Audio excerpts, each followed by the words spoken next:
Dave Cohen joined by Georgia State's first head football coach, Bill Curry. And Coach, great to have you at Georgia State. And you got to answer, what was the decision to get back into coaching at this point? You've been at Georgia Tech, you've been at Alabama, you've been at Kentucky, you've been enjoying television now for the last 10 years, I believe. And here you are back going to be on the sidelines for Georgia State.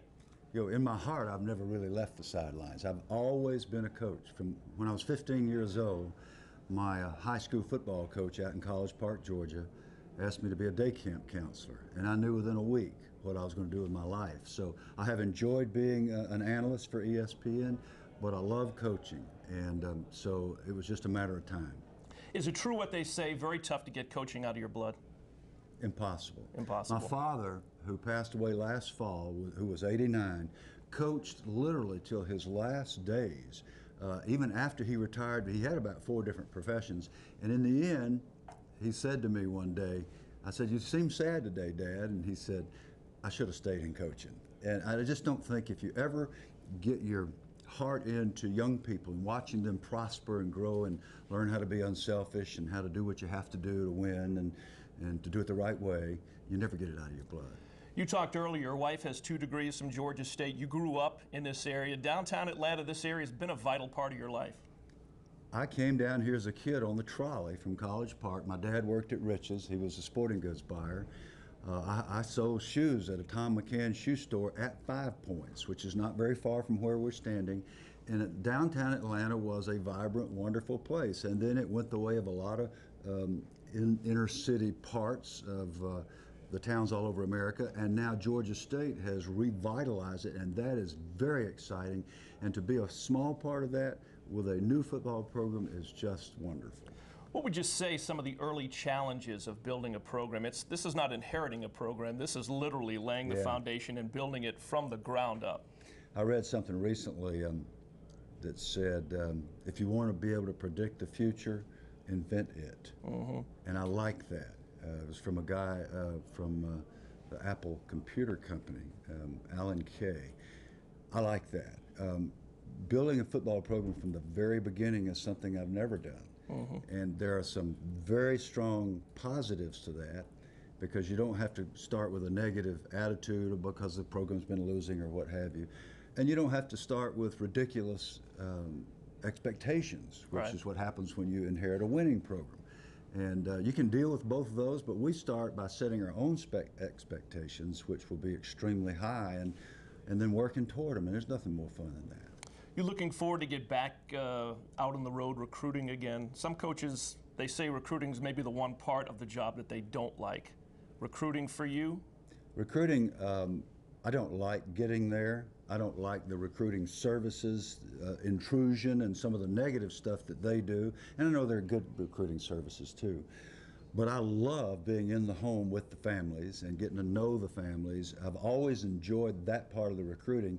And when people say, "What did you really miss about coaching?" I miss my guys, but I also miss their moms and dads and their brothers and sisters, and having that association with quality families. And you find quality families everywhere, literally everywhere. So I'm looking forward to that too. And a great thing about Georgia State is that we don't have to go very far. I mean, the state of Georgia is the 4th most productive state in America for really high quality football players, student athletes. So we're not going to have to make a lot of trips across the country. We got plenty of great players around here, so it's not going to be quite as tedious as it has been. You've also, throughout your career, been known as a player's coach, not just watching out for your guys athletically, but playing a major role to make sure that academically they're on track as well. Well, if a student athlete comes and competes in a sport and does not earn a diploma, that student athlete has been cheated. And what I tell the guys is, I'm going to be sure you don't cheat yourself. I'm going to make sure you don't destroy yourself while you're too immature to understand what class attendance really means. So if you can't get it that you really want to be in class, then I'm going to help you get there. I'm going to help you do that every day if necessary until you learn to make that a habit. And I got that, honestly, right down the road on North Avenue, because Coach Dodd was good to us. He made football fun. If you cut class, he would run you till you could not stand up. And that's what some young people require. So yeah, we're going to go to class, we're going to get educated, but we're also going to have fun playing football. football has been a part of your life for most of your life, whether as a player or as a coach, and then again in the last 10 years from the media standpoint. From the collegiate aspect of it, how do you think college football has changed since your last job at Kentucky, witnessing all the changes from the television booth to where it is now? I heard a really good remark by Bobby Bowden, which I agree with, in answer to your question. It was at American Football Coaches Association convention. So there are like 4,000 coaches sitting in this big hall. Bobby's up there with Grant Taft and John Gallardi, the legendary coach from St. John's, Division III, who has won more games than Bowden and Paterno and all of them. So really a lot of wisdom on the stage. And somebody said, Coach Bowden, have the players changed? He said, absolutely not. We were all shocked. The parents have changed enormously, incredibly. The parents' expectations have changed, and sometimes they've become skewed toward the dollars and the pro aspect of this. And college athletics has been blended with the pro game, and having spent my life in both those areas, I understand that. And I think we can help distinguish that for the players and the coaches and the parents. Final question, as you get set to launch this program, what are some of the keys early in the process, do you think, in getting a program up and running? Well, we have to make good decisions early. I've learned that the hard way. Where programs have not prospered as quickly or as much as I wanted them to, it was usually because Bill Curry made mistakes early in decisions like personnel or directions that we should go, even down to things like the offense or how we conduct special teams. Very important that we all make good decisions early, and right now we is just me.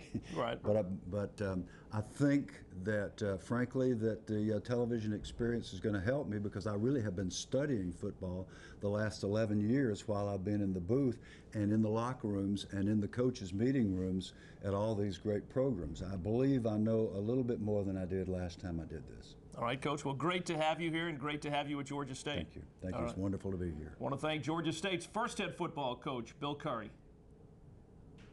Good job. That was great. All right.